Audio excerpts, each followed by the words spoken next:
আজকের কাহিনী সুনীল জেঠুর বাড়ি। রচনা, পাঠ ও আবহ সঙ্গীতে তীর্থপ্রতিম।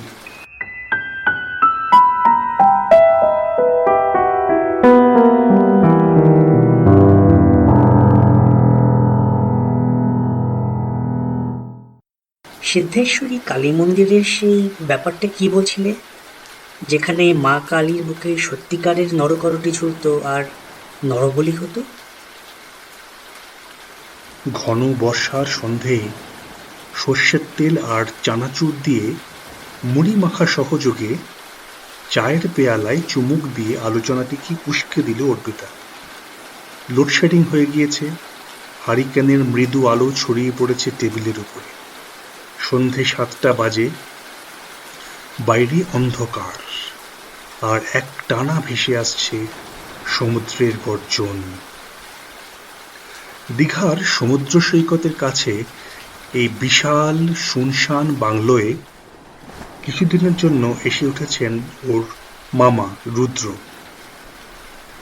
সম্পর্কেই মামা, আসলে মিস্টার রুদ্র অর্পিতার বর সৌম্যের বয়সী। তিনি সরকারি চাকরির ফাঁকে ফাঁকে লেখালেখি করেন আর বছরে একবার দীঘার সমুদ্রের ধারে তাঁর বন্ধুর এই বাংলোতে এসে সপ্তাহ 2 ধরে লেখালেখি করেন। এইবার সৌম্য আর অর্পিতার দীঘা বেড়াতে যাওয়ার সময়টা রুদ্রের দীঘা অধ্যায়ের সঙ্গে মিলে গিয়েছে। ওরা উঠেছে হোটেলে, কিন্তু সন্ধেবেলাটা বেছে নিয়েছে রুদ্রের সঙ্গে দেখা করবার জন্য।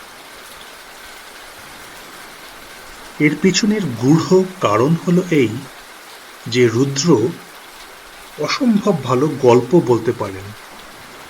যেই মানুষ গল্পের তাড়নায় 14 দিন বিজন বাস করেন সমুদ্রের ধারে ঝাউবনে ঘেরা পাণ্ডববর্জিত এই জায়গায়, তিনি লেখার ব্যাপারে কতটা মনোযোগী তা বোঝাই যায়।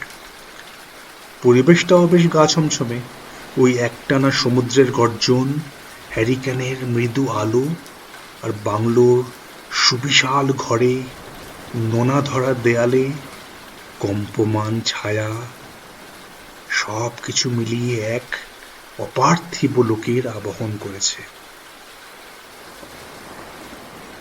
গল্পটা ঠিকই সিদ্ধেশ্বরী মন্দির নিয়ে নয়, তবে এই গল্পে তার একটি ভূমিকা আছে বৈকি। রুদ্র বললেন, রানাঘাটের সিদ্ধেশ্বরী কালী মন্দির নাকি একসময় ডাকাত কালী বলে প্রসিদ্ধ ছিল। নিয়মিত নরবলিও হয়েছে নাকি এক সময় পর্যন্ত। আমি যখন মন্দিরটা দেখেছি তখন আমি ক্লাস 6-এ পড়ি। সেই সময়কার প্রৌঢ় লোকজনের কাছে শুনেছিলাম যে ওই মন্দিরের অধিষ্ঠাত্রী দেবী অতি জাগ্রত। শুনেছিলাম আর একটি কথা। এই পর্যন্ত বলে রুদ্র থামলেন। সৌম্য জিজ্ঞাসা করল, কি কথা? রুদ্র বললেন, সেই দেবী নিজে না ডাকলে নাকি মন্দিরে যাওয়া হয়ে ওঠে না, আর প্রয়োজন ছাড়া নাকি দেবী ডাকেন না। রুদ্র চায়ের পেয়ালায় একটা চুমুক দিলেন। সৌম্য জিজ্ঞাসা করলেন, তোমার নিজেরও কি এমন অভিজ্ঞতা হয়েছে যে মন্দিরে যেতে চেয়েও পারোনি, নাকি পুরোটাই শোনা কথা?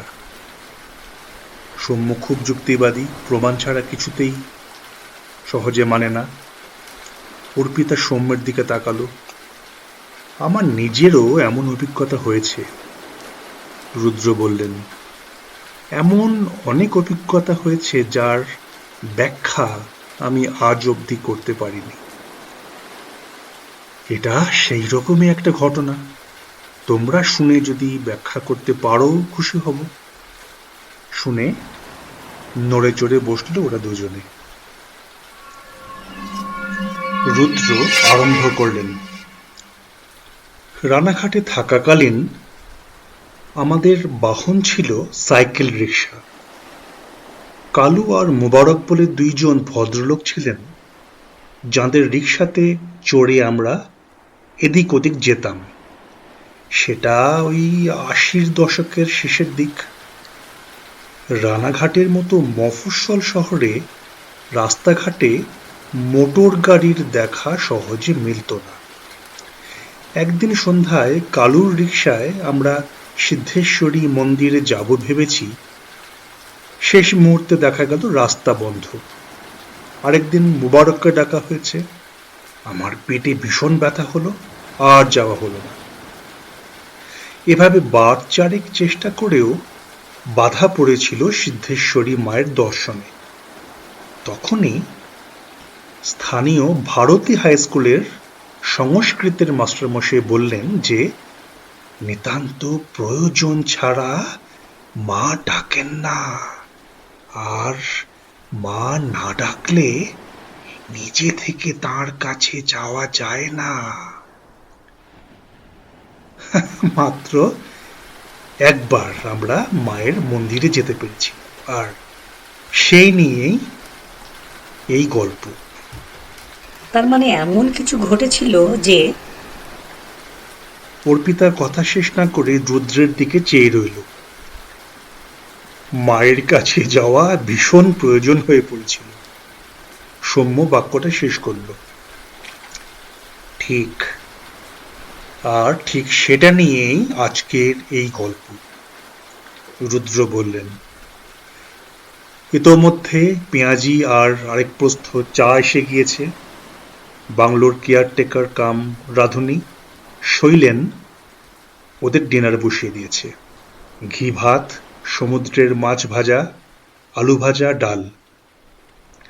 আজ অর্পিতা আর সৌম্য এখানেই নৈশভোজ করবে।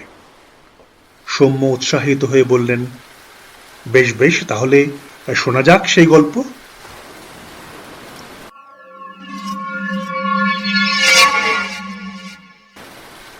গুছিয়ে বসে রুদ্র বললেন, আমার বাবার ব্যাংকের বদলির চাকরির কারণে নদিয়া জেলার রানাঘাটে আমার জীবনের প্রায় ২টি বছর কেটেছিল। ক্লাস 6 আর ক্লাস 7 পড়েছিলাম রানাঘাট পালচৌধুরী হাই স্কুলে। রানাঘাটের অদূরে আনুলিয়া বলে একটি গ্রাম আছে। সেই গ্রামের আওতায় স্টেট ব্যাংক অফ ইন্ডিয়ার একটি ব্রাঞ্চ ছিল, আনুলিয়া ব্রাঞ্চ। ছোট মফস্বল শহর, সবাই সবাইকে চেনে।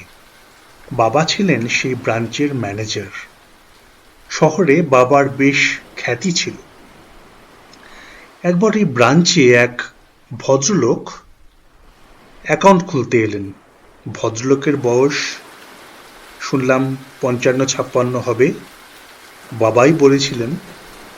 সে সাদা ধুতি, সাদা ফতুয়া পরা, চোখে কালো মোটা ফ্রেমের চশমা। নাম সুনীল। পদবি মনে পড়ছে না। ব্রাঞ্চে বেশি ভিড় ছিল না বলে ভদ্রলোক নাকি বাবার সঙ্গে আলাপ জমিয়েছিলেন, আর তাতেই জানতে পারা গেল যে তিনি আমার সেজ কাকার অফিসে চাকরি করেন। এখন আমার সেজ কাকা কলকাতাতেই পশ্চিমবঙ্গ সরকারের অধীনে স্টেট ইলেকট্রিসিটি বোর্ডে চাকরি করতেন। আমি সোনা কাকু বলে থাকি। সুনীল বাবু ছিলেন সোনা কাকুর সহকর্মী। কলকাতার অফিসে প্রতিদিন রানাঘাট থেকে যাতায়াত করতেন। কখনো কখনো সপ্তাহান্তে কলকাতাতেই আত্মীয় বাড়িতে থেকে যেতেন, আর রানাঘাটে নিজের বাড়িতে ফিরতেন না। ভদ্রলোকের পিছু টান ছিল না। অকৃতদার মানুষ, বাড়িতে কে আছেন কে নেই তা নিয়েও কিছু বলতেন না। অন্তর্মুখী মানুষ। বয়সে আমার সোনা কাকুর থেকেও বড় ছিলেন উনি। সেই দিনই বাবা সোনা কাকুর সঙ্গে টেলিফোনে কথা বলে জানতে পারেন যে সুনীল বাবু তাঁর সহকর্মী খুব একা থাকতে ভালোবাসেন। এমনিতে বেশ উপকারী মানুষ। সুনীল বাবুও কলকাতায় অফিসে গিয়ে আমার কাকাকে আমার বাবার সঙ্গে পরিচয় হবার কথা বলেন। মাঝে মাঝে সপ্তাহান্তে তিনি আমাদের রানাঘাটের বাড়িতেও আসতেন বাবার আমন্ত্রণে, আর গল্প করে চলে যেতেন। আমাকে বলা হয়েছিল তাকে সুনীল জেঠু বলে সম্বোধন করতে। একদিন মাকে বাবার সঙ্গে আলোচনা করতে শুনলাম, সুনীল জেঠু আমাদের বাড়ি এলেও কখনো আমাদের তাঁর বাড়িতে নিমন্ত্রণ করেননি, অথচ আমার সোনা কাকু নাকি বাবাকে বলে চলেছেন যেন আমরা একদিন সুনীল জেঠুর বাড়িতে যাই। আমার কাকু অবিবাহিত মানুষ, সাংসারিক জটিলতা থেকে দূরে থাকেন। তাকে কি করে বোঝানো যাবে যে ওরকম অনাহুতভাবে হুট করে কারোর বাড়ি যাওয়া যায় না? আমরা যেই সংস্কৃতির মানুষ, তাতে আগে থেকে জানিয়ে কারো বাড়ি যাওয়াই দস্তুর। অনাহুতভাবে যাওয়া তো নৈব নৈব চ। কাকু বুঝতে চাইছেন না। তার মতে সুনীল জেঠু নিজে থেকে আমাদের তার বাড়িতে ডাকতে সংকোচ বোধ করছেন, কিন্তু আমরা নিজে থেকে না গেলে কিছু মনে করতে পারি না। আলাপ হয়েছে অনেকদিন তো হয়ে গেল। সোনা কাকুকে এসব কিছুই বোঝানো গেল না। অগত্যা ঠিক হলো যে কোনো এক শনিবার সন্ধ্যায় সুনীল জেঠুর বাড়ি যাওয়া হবে। সুনীল জেঠুর বাড়িতে টেলিফোন নেই, আমাদের রানাঘাটের বাড়িতেও ছিল না। বাবা অফিস থেকে সোনা কাকুর অফিসে ফোন করে সুনীল জেঠুকে খবর পাঠাতে বললেন। জানা গেল সুনীল জেঠু এই মুহূর্তে অফিসে নেই, দিন কয়েকের জন্য ট্যুরে গিয়েছেন, শুক্রবার ফিরবেন। ফলে সুনীল জেঠুকে শুক্রবারের আগে আমাদের ওর বাড়ি যাওয়ার কথা জানানো যাবে না। শুক্রবার আসতে জানা গেল যে সুনীল জেঠু সেদিন অফিসে আসেননি, একেবারে সোমবার থেকে জয়েন করবেন। তবে আমরা যেন শনিবার ওর বাড়ি যাবার পরিকল্পনাটা বাতিল না করি। আমার বাবা প্রায়ই সপ্তাহান্তে কলকাতায় যেতেন, সেই শনিবার বাবা রানাঘাটেই থাকবেন, ফলে পরিকল্পনা বাতিল হবার প্রশ্ন আসে না। মা আপত্তি করেছিলেন এভাবে একেবারে না জানিয়ে তার বাড়িতে হাজির হবার প্রস্তাবে, কিন্তু শেষ পর্যন্ত ঠিক হলো যে পরিকল্পনা মতো পরের দিন অর্থাৎ শনিবার সন্ধ্যায় সুনীল জেঠুর বাড়ি যাওয়া হবে। ওর ঠিকানা বাবার কাছে ছিল, ফলে খুঁজে নিতে অসুবিধা হওয়ার কথা নয়। ঠিকানা অনুযায়ী সুনীল জেঠুর বাড়ি ছিল ওই সিদ্ধেশ্বরী কালী মন্দিরের খুব কাছেই। ঠিক হলো এই সুযোগে একবার চেষ্টা করা যেতে পারে মন্দিরে যাওয়ার। সুনীল জেঠুর বাড়ি থেকে ফিরবার সময় ওই মন্দিরে যাওয়া হবে বলে স্থির হলো। সেই সময় বাবার অফিসের একটি ছেলে, বয়স বছর 18, তার নাম চঞ্চল, আমাদের বাড়িতে কি একটা প্রয়োজনে এসেছিল। পরদিন আমরা সুনীল জেঠুর বাড়ি যাব শুনে কিরকম অদ্ভুত চোখ করে তাকিয়েছিল। বাবাকে বলেছিল, স্যার ওর বাড়ি যাবেন না? বাবা অবাক হয়ে জিজ্ঞাসা করেছিলেন, কেন রে, যাব না কেন? চঞ্চল চুপি চুপি বলেছিল, কেউ যায় না স্যার ওই বাড়িতে, আপনার ছোট ছেলে আছে। বাবা হেসে উড়িয়ে দিয়েছিলেন, বলল, কেন যায় না? এই প্রশ্নের উত্তর চঞ্চল দিতে পারেনি। খালি ওর গায়ে কাঁটা দিয়ে উঠেছিল। আমি শুনে ফেলেছিলাম পাশের ঘর থেকে, আর সেই সময় মা এসে পড়ায় চঞ্চলও আর কথা না বাড়িয়ে চলে গিয়েছিল। এখনো মনে পড়ে চঞ্চলের স্বরে এমন একটি সাবধান বাণী ছিল, যা অগ্রাহ্য করার পরিণাম সাংঘাতিক হবে বলে আমার ওই বয়সেই মনে হয়েছিল। ভয় করেছিল, ভীষণ ভয়। কোনো অমঙ্গলের সংকেত বোধ হয় পশু পাখিরা সবার আগে পায়, আর পায় ছোটরা। কিন্তু ছোটদের কথা কেউ গুরুত্ব দিয়ে শোনে না। আমার কেমন যেন ভয় করছিল। একবার ভাবলাম ঠিক সময়ে কোনো অজুহাতে সুনীল জেঠুর বাড়ি যাওয়াটা ভণ্ডুল করে দিই, কিন্তু মিথ্যা কথা বলার অভ্যাস ছিল না বলে পারলাম না। মাকে বলেছিলাম, না গেলে হয় না। মায়ের নিজেরও যাওয়ার ইচ্ছে ছিল না, কিন্তু আমায় বললেন, না বাবা, যেতে হবে। আমি আর কথা বাড়াইনি, কিন্তু মনটা খুঁত খুঁত করতে লাগলো।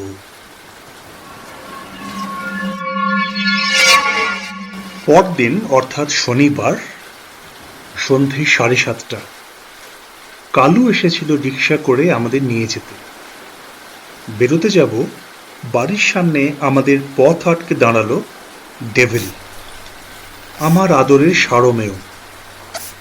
ডেভিল বাকিদের চোখে যাকে বলে ছিল পথকুক্কুর, কিন্তু আমি ওর পৃষ্ঠপোষকতা করতাম। অরণ্যদেবের কুকুর বা নেকড়ের নামে ওর নাম রেখেছিলাম ডেভিল, কুচকুচে কালো রোগা।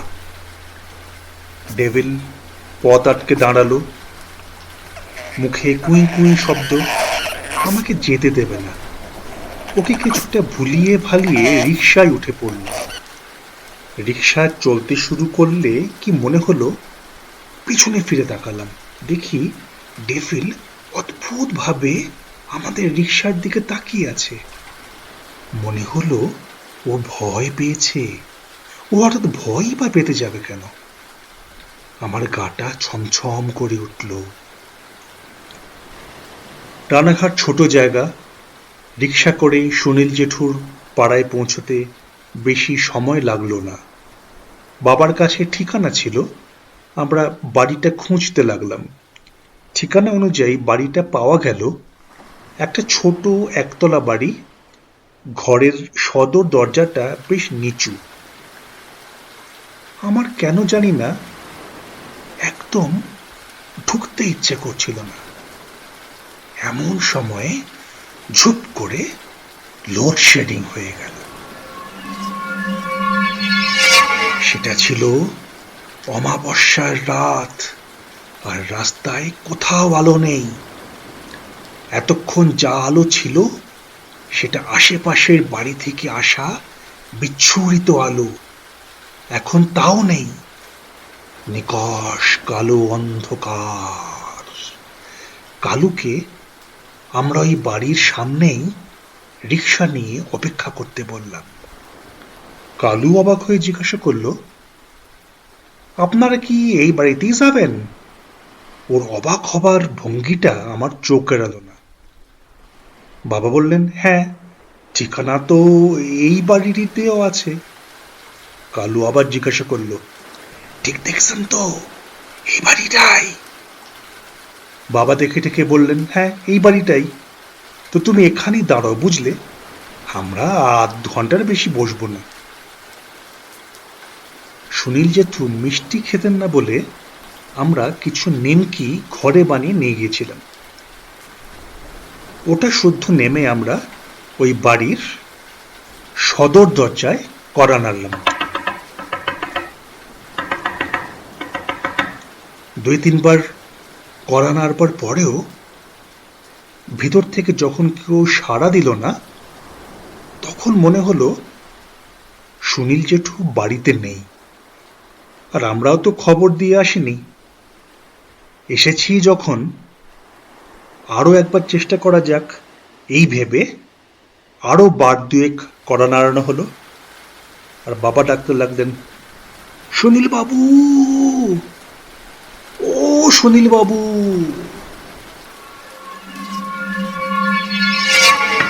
একটা সময় খুট করে একটা আওয়াজ হলো সদর দরজায়।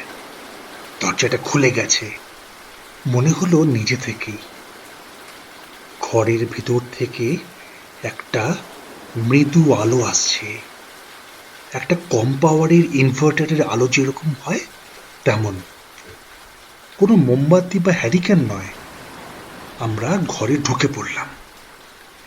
ঘরে ঢুকতেই একটা বিকট অনুভূতি হলো। সত্যি বলছি, বিকট। মনে হলো এ কোথায় এসে পড়লাম। একটা খারাপ গন্ধ নাকে ধাক্কা মারল। ভীষণ ছোট্ট ঘর, মনে হলো মাটির। একদিকের দেয়ালে একটা কুলুঙ্গিতে একটা ছোট ইনভার্টার ল্যাম্প রাখা, যেটা টিম টিম করে জ্বলছে, আর মাঝে মধ্যে আলোটা কেঁপে কেঁপে উঠছে। ঘরে একটা মাত্র তক্তপোষ, সেখানে সাকুল্যে মাত্র একজন শুতে পারে। আর মেঝেই যিনি বসে, তাকে দেখেই বুকটা ছ্যাঁত করে উঠল। তখন ক্লাস 6-এ পড়ি, কিন্তু ওই বয়সেই অনেক ভৌতিক বই আর গল্প পড়ে ফেলেছি। মনে হলো সেই সব বইয়ের পাতা থেকে যেন এক ডাকিনী চুপি চুপি উঠে এসে এই অন্ধকার ঘরে অধিষ্ঠান করছে। এক বৃদ্ধা, অতীব শীর্ণকায়া, সাদা শাড়ি মুড়ি দিয়ে বসে আছেন মেঝে। অন্ধকারে মুখ দেখা যাচ্ছে না, কারণ মাথায় ঘোমটা দিয়ে আছেন। আমাদের দেখে হেসে উঠলেন। হাসিটা ভীষণ অস্বস্তিকর। বললেন, এসেছিস? আয় আয় আয় আয়। খোঁড়া গলা, ওই অন্ধকারে ওই রকম এক মূর্তির থেকে ওরকম খোঁড়া গলায় আওয়াজ শুনে যে কোনো বীর পুরুষই ভয় পাবে। বাবা আর মা অবাক হয়ে তাকালেন। আমরা তো জানিয়ে আসিনি, অথচ ওর কথা শুনে মনে হচ্ছে আমরা আসব সে কথা উনি আগে থেকেই জানতেন। মা ওর সামনে নিমকির ঝোলাটা রাখলেন। থাক থাক মা, এরা আবার কি দরকার ছিল? ভেসে এলো ঘোমটার মধ্যে থেকে সেই খোঁড়া গলার আওয়াজ।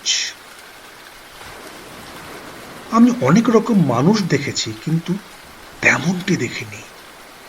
বাবা আর মা ওর সঙ্গে কথা বলতে লাগলেন। আমি কিছুই মনে করতে পারছি না এই মুহূর্তে যে কি নিয়ে কথা বলেছিলেন। নিজের পরিচয় দিয়েছিলেন সুনীল জেঠুর পিসিমা বলে। আমার চোখ চলে গেল ওই ছোট্ট ঘরের দেয়ালে। দেখলাম সেখানে দেয়াল জুড়ে শুধু ছবি টাঙানো, সবই সাদা কালো ছবি। একটা ছবি দেখলাম, একটি শবদেহ শোয়ানো আছে, তার পাশে এক বালিকা বসে। শ্মশান যাত্রীদেরও দেখা যাচ্ছে। মৃতদেহের মুখটা বেশ স্পষ্ট উঠেছে ছবিতে, চন্দন পরানো, ফুলে ফুলে ঢাকা। বৃদ্ধা বোধহয় আমাকে খেয়াল করছিলেন। কথা থামিয়ে বলে উঠলেন, কি দেখছো ভাই? ওই ছবিটা, ওটা আমার খুব প্রিয় ছবি। শুয়ে শুয়ে ওটা আমার বর। আমি ওই ছোট্ট বয়সে বেদবা হয়েছি। ওই দেখো ওই দেখো, এটা আমি। কাছে গিয়ে দেখবে, দেখো না।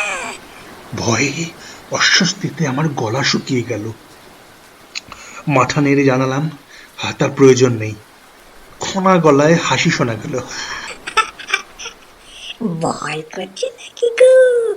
দেখো দেখো, ভালো করেছি দেখো, কত পুরনো সব ছবি। বলে বৃদ্ধা ভীষণ সরু আঙুল দিয়ে নির্দেশ করে এদিক ওদিক দেখাতে লাগলেন। ওইটা না আমার দেওর, বাজ পড়ে মারা গিয়েছিল।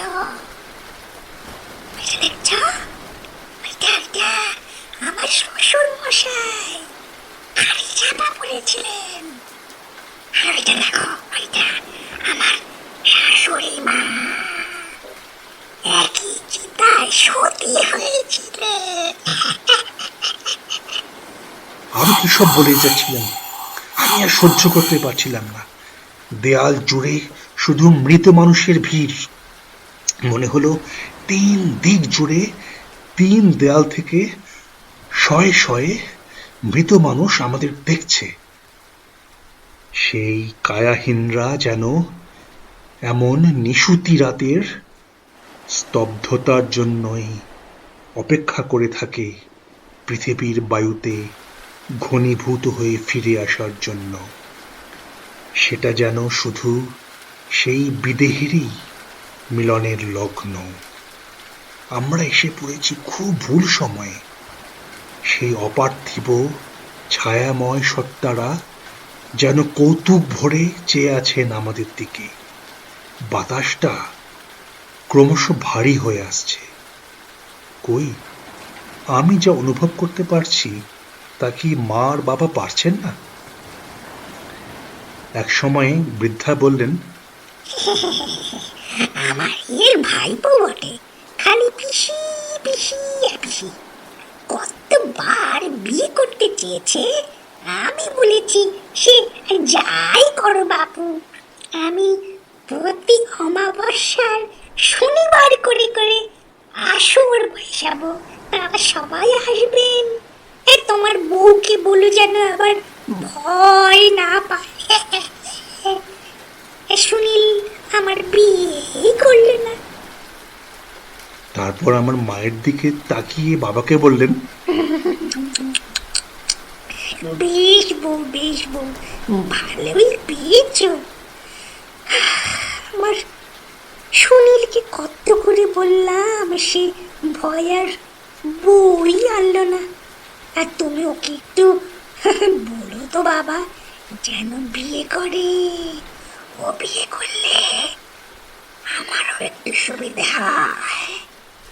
একা একা থাকে, ঘর দর বাসি হয়ে থাকে, কি রাঁধে কি খায় সেই জানে।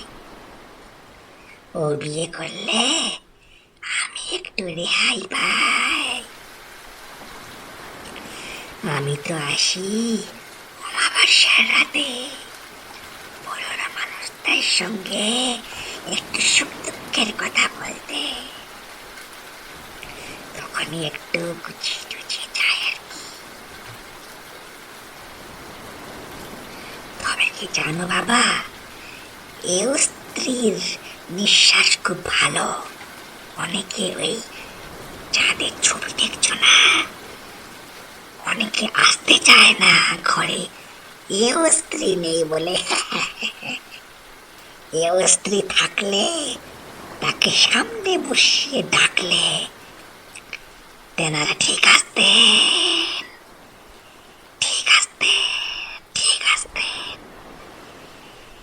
এত করে সাধতে হতো না। মা বাবার দিকে তাকালেন। বাবা শুনে যাচ্ছিলেন মন দিয়ে।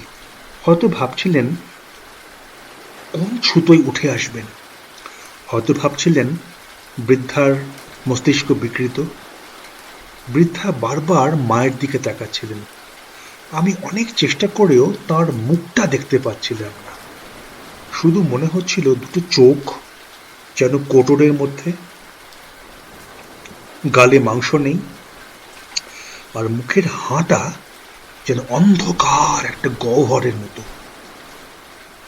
কি দরকার ছিল তার মায়ের দিকে ওভাবে বারবার চেয়ে থাকার?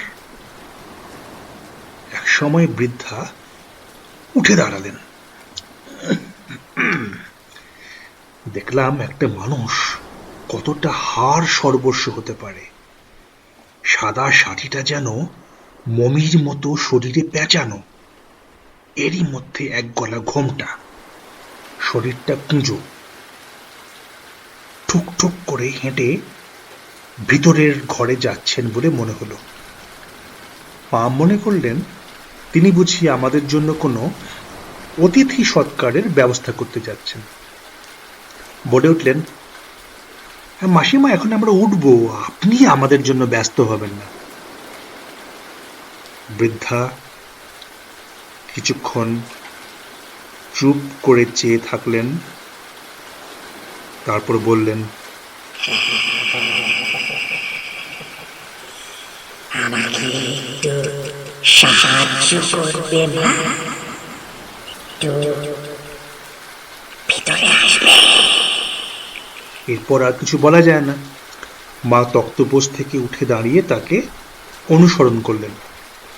তিনি বললেন, ভিতরে এসো মা, অন্ধকার আছে, উঁচু থেকে পড়েছে। এসো এসো, ভিতরে এসো। মা ওই ঘরের পর্দা তুলে প্রবেশ করলেন। ততক্ষণে বৃদ্ধা ওই ঘরে ঢুকে গিয়েছেন। বাইরের ঘরে বাবা আর আমি। কিন্তু মনে হলো সঙ্গে যেন আরো কেউ আছেন, যাদের চোখে সরাসরি দেখা যায় না, চোখের কোণ দিয়ে হঠাৎ করে মাঝে মধ্যে দেখা মেলে। মনে হলো 3 দেয়াল জুড়ে তাদের চোখগুলো আমাদের দেখছে। আচ্ছা, উনি মাকে অন্য ঘরে নিয়ে গেলেন কেন? 1 মিনিট গেল, 2 মিনিট গেল। হঠাৎ একটা বিকট চিৎকার করে মা ছিটকে এই ঘরে চলে এলেন। চোখে মুখে তীব্র আতঙ্কের চিহ্ন, চোখ যেন ঠিকরে বেরিয়ে আসছে। মায়ের ওই মূর্তি কখনো দেখিনি। কিছু একটা দেখে ভীষণ ভয় পেয়েছেন। কোনো ক্রমে ইঙ্গিত করলেন, এখনই চলো, পালাও। বাবা কিছু জিজ্ঞাসা করতে গিয়েও পারলেন না। সৌজন্যের বালাই মাথায় রেখে আমরা করি কি মরি করে ওই ছোট্ট সদর দরজা দিয়ে ওই অন্ধকারের মধ্যেই পালিয়ে এলাম রাস্তায়। ঘরের ভিতরে একটা হুটুপুটির আওয়াজ, খোনা গলার শব্দ, কাউকে যেন কিছু বলছেন আফসোসের সুরে। কালু রিক্সা নিয়ে বাইরেই অপেক্ষা করছিল। ও দেখেই কিছু বুঝে নিয়েছিল। কোনো প্রশ্ন না করে আমাদের রিক্সায় বসিয়ে ও প্যাডেলিং শুরু করে দিল। মা আমাকে চেপে ধরেছিলেন।